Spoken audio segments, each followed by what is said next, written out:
رب اشرح لي وصدري ويسر لي أمري واحلل عقدة من لساني يفقه قولي. ربي زدني علما، ربي زدني علما.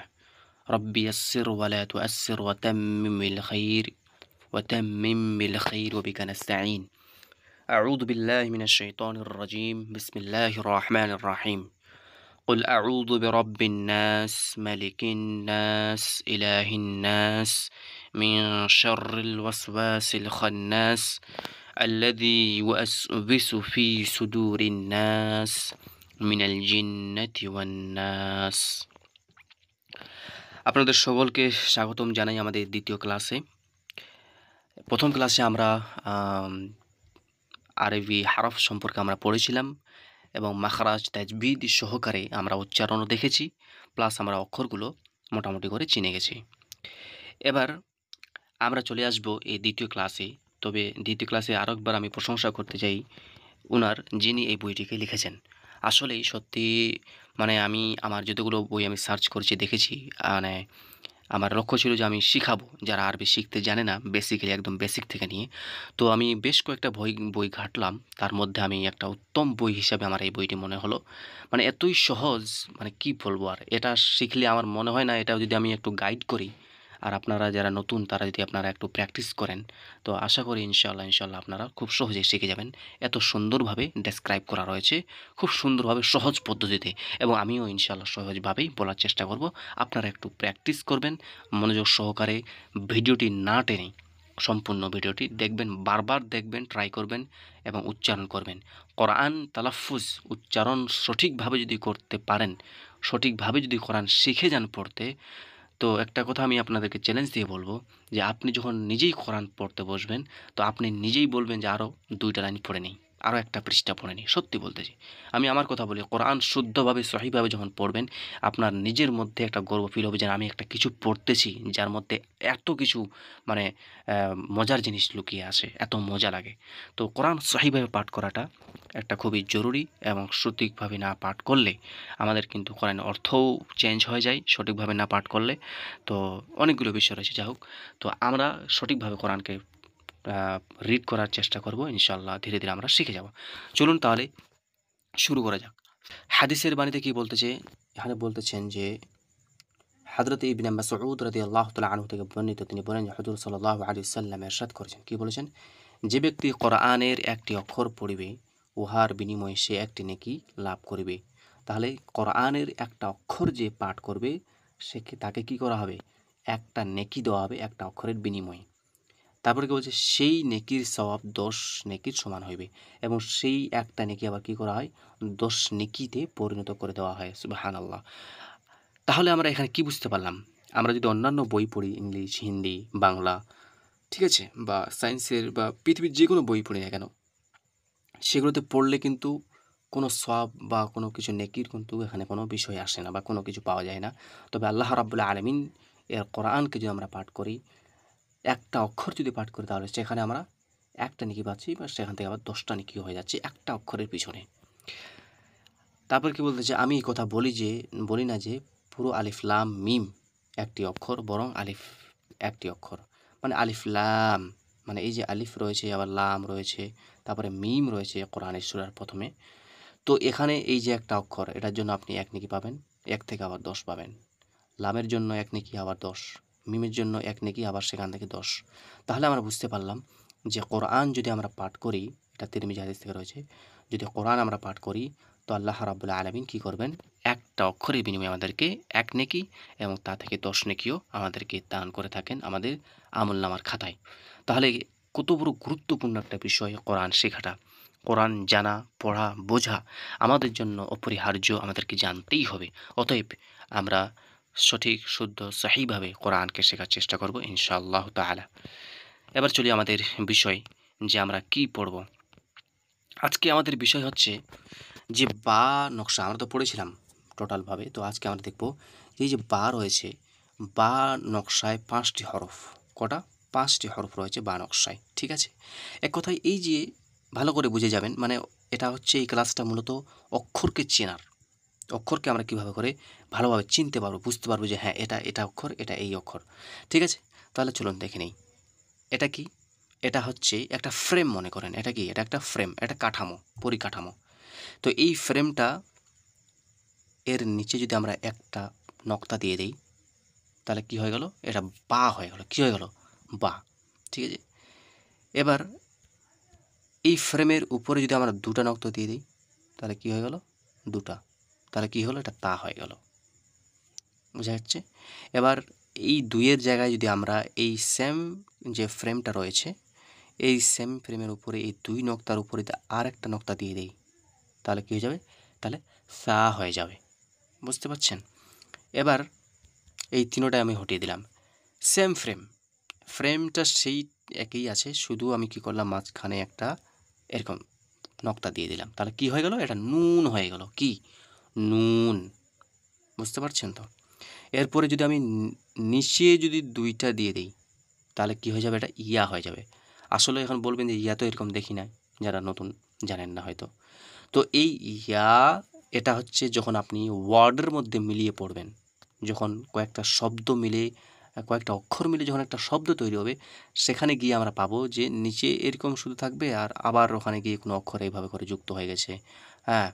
তারপরে মনে করেন এদিকে আগে কোথাও এরকম কোনো অক্ষর যুক্ত হয়ে গেছে।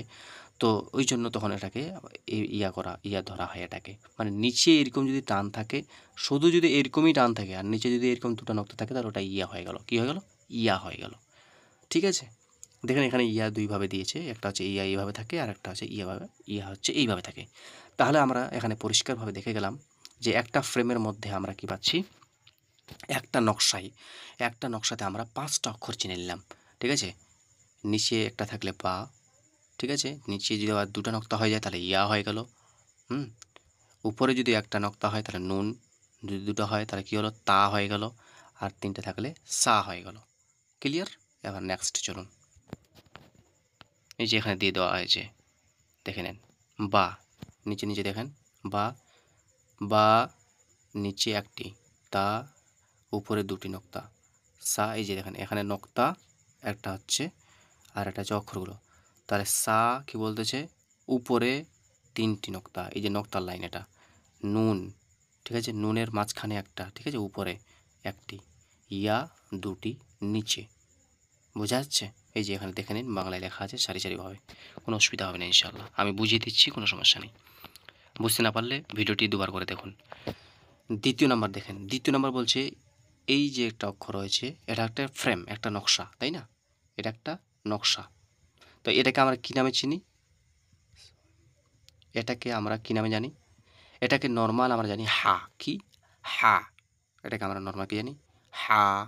ঠিক আছে? এবার এই হায়ের উপরে যদি একটা ফোঁটা থাকে, তাহলে সেটা কী হয়ে গেল? খ। কী হয়ে গেল? খ। এবার এই সেম ফ্রেম, সেম নকশা যদি মাঝে একটা ফোঁটা হয়ে যায়, ঠিক আছে? তাহলে এটা কী হয়ে যাবে? জিম। সরি। তাহলে মাঝখানে একটা হলে জিম। বুঝতে পারছেন? এই হচ্ছে সহজ পদ্ধতি। এটা হচ্ছে অক্ষরগুলো চেনার একটা কৌশল। দেখে নিতে পারেন বাংলাটা, ঠিক আছে? পজ করে। এবার দেখেন দাল। দাল, এই যে নকশাটা রয়েছে, দাল। তাহলে আমরা দাল জানি, এই অক্ষরটা হচ্ছে দাল। হ্যাঁ? এবার এই দালের উপরে কিন্তু নিচে কোনো ফোঁটা নেই, কোনো কিছু নেই, কোনো নক্তা নেই, তাই না? তাহলে দালের উপরে যদি একটা এইভাবে নক্তা দিয়ে দেওয়া হয়, তাহলে সেটা কী হয়ে গেল? জাল। কী হয়ে গেল? জাল। মনে থাকবে তো? এইভাবে করে দেখেন, বারবার করে প্র্যাকটিস করে নিন। আমি বাংলাটা বলছি না এই জন্যই, কারণ আমি তো বাংলায় বলে দিচ্ছি, তাই না?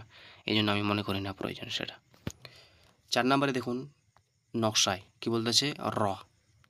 এই যে এটা কি? র বা র এরকম দেওয়া থাকে, একটু তেড়া বেঁকা। যাই হোক, এটা দেখে মানে বুঝে নিতে হবে। তাহলে র, তাহলে র যার কোনো কি নেই, কোনো ফোঁটা নেই, কোনো নক্তা নেই। কিন্তু এই রয়ের উপরে, এই র নকশার উপরে যদি একটা কী হয়ে যায়? নক্তা হয়ে যায়, দিয়ে দেওয়া হয় বা ফোঁটা দিয়ে দেওয়া হয়, তাহলে একটা সে হচ্ছে যা। তাহলে কী হয়ে যাবে? যা হয়ে যাবে। ঠিক আছে? তাহলে এটা হলো র, এটা হলো যা। দেখে নেবেন। এরপরে চলুন ৫ নম্বরে কী বলতেছে? আইন। এই যে নকশাটা, এটা কি? এটা হচ্ছে আইন। তাহলে আমি এখানে লিখে নিই, এটা হচ্ছে আইন, তাই তো? এটা হলো আইন। আমরা কি জানি? এটা আইন। আর আইনের উপরে যদি একটা নক্তা হয়ে যায়, তাহলে সেটা কী যাবে? গইন হয়ে যাবে।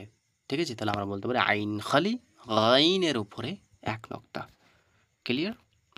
তারপরে চলুন ফা, এই যে নকশাটা, তাহলে এই নকশায় দুটো অক্ষর রয়েছে ফা, এটা হলো ফা, তাহলে এখানে ফা এক নক্তা, আর দু নক্তা হলেই কি কফ, তাহলে ফায়ের এক নক্তা, কফের দুই নক্তা। সোয়াদ, সোয়াদ নকশা কি দুটো অক্ষর, সোয়াদে দেখেন এই যে এটা হচ্ছে সোয়াদ, তাই তো, তাহলে সোয়াদের কোনো নক্তা নেই, বাট সেম একই ফ্রেম, একই নকশা, শুধু উপরে একটা নক্তা দিয়ে দেওয়া হয়েছে, যার কারণে এটা কি হয়ে গেল বদ, কি বদ। তারপরে চলুন 8 নম্বরে এই যে একটা, সরি এই যে নকশা, এটা কি, এটা নকশা, তাহলে এটা কি, এই নকশায় দুটো অক্ষর, এটাকে বলছি আমরা ত, আর একটাকে বলা হচ্ছে ল। ল কোনটা, যার উপরে একটা নক্তা রয়েছে, তাহলে ত ল। ক্লিয়ার? আমি এগুলো বারবার দিচ্ছি আপনাদের কনসেপ্টকে ক্লিয়ার করার জন্য, যাতে আপনারা ভালো করে বুঝতে পারেন। 9 নম্বর কি দেখেন, এটা হচ্ছে লাম, এই নকশায় দুটি অক্ষর, যেমন দেখুন যখন নর্মাল এটা থাকবে সেটাকে লাম হচ্ছে কি লাম, বাট এরই মাঝে যখন ছোট একটা এস ঢুকানো আছে, কি দেখেন এটা কি লামই কিন্তু, বাট লামের মাঝে এটা কি আছে, এই চিহ্নটা রয়েছে এস এর মতো, তো এই এস এর মতো হওয়ার কারণেই এটার নাম হয়ে গেল কি কাফ, কি কাফ। ক্লিয়ার? 10 নম্বর এখানে দেখি নেই, 10 নম্বর বলছে সিন নকশায় দুটি হরফ, সিন, তাহলে নর্মাল যখন এই এই যে নকশাটা, এই যে নকশাটা, এটা যখন নর্মাল থাকবে তখন তার নাম কি, তখন সেই অক্ষরটার নাম হচ্ছে সিন, যেটাকে আমরা ছোট নামে চিনি জানি, ছোট সিন। আর যখনই ওর উপরে 3টা নক্তা চলে আসবে তখন এটা হয়ে যাচ্ছে কি শিন। হ্যাঁ, সিন শিন। চলুন এই হাটা এখানে দেখুন, হা কিন্তু এইভাবেও লেখা যায় আর এইভাবেও কিন্তু লেখা যায়, এগুলো মনে রাখতে হবে অক্ষরগুলো, মাথায় এগুলো মনে রাখবেন। হ্যাঁ, হা এই যে একটা কোয়ালিটি, বা এইভাবে লেখা হয়, আর একটা হা এইভাবে লেখা হয়, ঠিক আছে, এই হচ্ছে বিষয়। দেখি এখানে অক্ষরগুলো চিনতে পারছেন কি না, এখানে চেনার চেষ্টা করুন। এটা কি, এখানে যুক্ত অক্ষর মানে সংযুক্ত করা হয়েছে। হ্যাঁ, তাহলে এখানে কি হচ্ছে মিম, এটা কি ত, এটা হচ্ছে ল, এটা কি তা, এটা হলো সা, এটা কি জিম, এটা গইন, এটা হলো আইন, তাই না? যদি লাইভ ক্লাস হতো তাহলে আমি আপনাদেরকে নিজের মুখেই বলাতাম। চলুন তারপরে ঠিক একইভাবে এগুলো যুক্ত করে দিয়েছে, সদ ত, দেখছেন কীভাবে যুক্ত হয়েছে, সোয়াদ কিন্তু এখান থেকে, জোয়াদ এখান থেকে, শিন এখান থেকে, আবার এটা হচ্ছে ছোটো সিন, কফ ল্যাম, মানে যেগুলো অক্ষর যুক্ত হবে একে অপরের সঙ্গে সংযুক্ত হয়ে আসে সেগুলো কিন্তু এখানে দেখা দেওয়া হয়েছে। তো এগুলো আপনারা দেখে দেখে চেনার চেষ্টা করুন বারবার। এখানে একটা মনে রাখার বিষয় আছে, দেখুন কি বলতেছে, 7টি হরফ বা 7টি হারফ এমন রয়েছে যেগুলো কি হচ্ছে প্রথম ও মাঝে সংযুক্ত হবে না, মানে এগুলো যখন প্রথমে আসবে, প্রথমে আর মাঝে যখন থাকবে, মাঝখানে মনে করুন একটা শব্দ আছে, একটা শব্দ, সেই শব্দের প্রথমে এবং মাঝে যখনই আসবে তখন কিন্তু এই র, জা, ওয়াও, হ্যাঁ ওয়াও, দাল, দাল, হামজা, আলিফ, এইগুলো মাঝখানে এবং প্রথমে এরা যুক্ত হয়ে আসে না, এরা যুক্ত হয়ে আসবে না, ঠিক আছে? যেমন একটা উদাহরণ দিই আপনাদেরকে, তাহলে বুঝতে পারবেন আশা করি। রাইবা, মনে করেন রাইবা, যেমন কোরআনে আছে লা রাইবা, তাহলে এটা ধরে নেন র ইয়া বা, ঠিক আছে, তাহলে এটা হলো ইয়া, তাহলে র ইয়া জবর রাইবা, জবর বা, রাইবা, তাহলে দেখুন এই রটা কি হয়েছে, প্রথমে এসেছে, তাই না, প্রথমে এসেছে, বাট সংযুক্ত হয়ে এসেছে কি ইয়ার সঙ্গে, কি যুক্ত হয়ে আছে কি, দেখুন আপনারা নাই, এ আলাদা হয়ে আছে। এই জন্যই এখানে বলা হয়েছে যে এই অক্ষরগুলো প্রথমের দিকে এবং মাঝখানে কি হয় না, যুক্ত হয়ে আসে না। বোঝা গেল?